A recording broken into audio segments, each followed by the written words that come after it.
লজ্জা, এটা দেশের লজ্জা, আমাদের গোটা জাতির লজ্জা, পৃথিবীর লজ্জা। এরকম লজ্জাজনক মুখ্যমন্ত্রী আমরা কোথাও দেখিনি।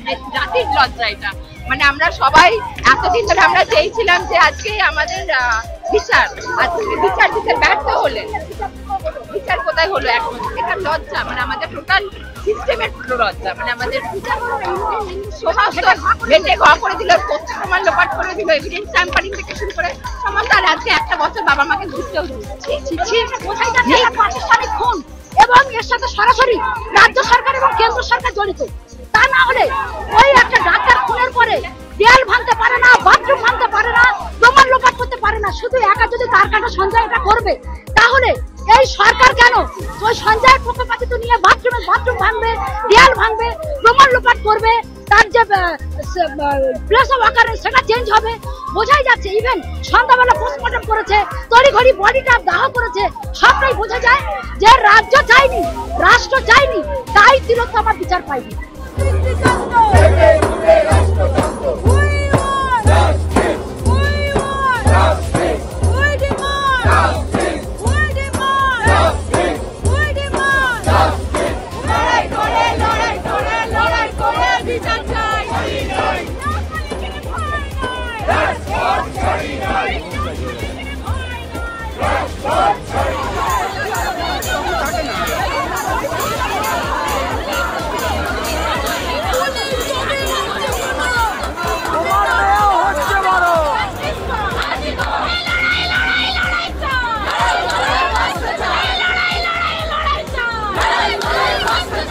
শাসক দলনেত্রীর হাতে গোটা পশ্চিমবঙ্গ তছনছ হয়ে যাচ্ছে একজনের হাতে। আমার একটাই দাবি, আমি একটা দাবি নিয়ে এসেছি। এই নাটক তার প্রতীকী রূপ।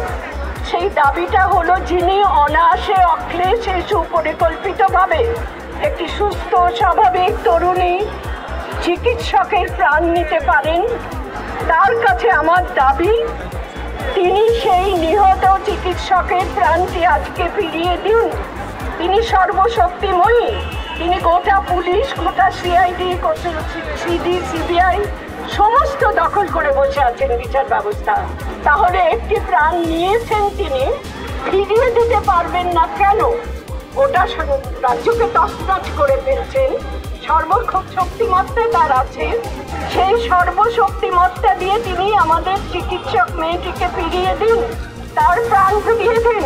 আমি আপনাদের কাছে শপথ করছি, এই অমানুষ ব্যক্তিটার পায়ের কাছে লুটিয়ে পড়ব যদি তিনি প্রাণ ফিরিয়ে দিতে পারেন, প্রাণ নিয়ে নেওয়ার বদলে।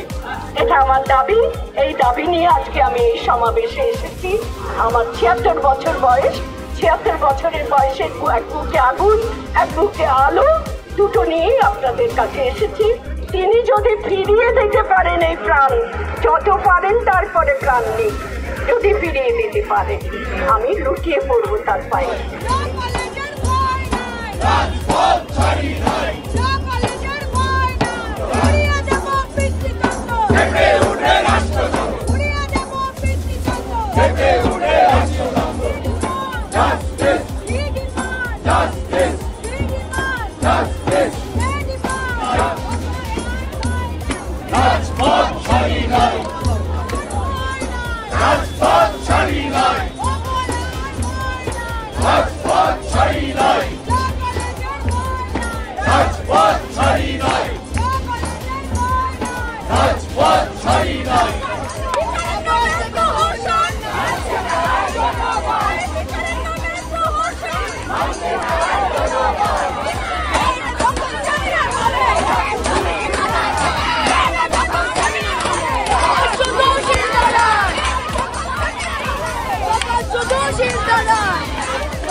আমাদের ভিডিও ভালো লাগলে লাইক এবং শেয়ার করুন।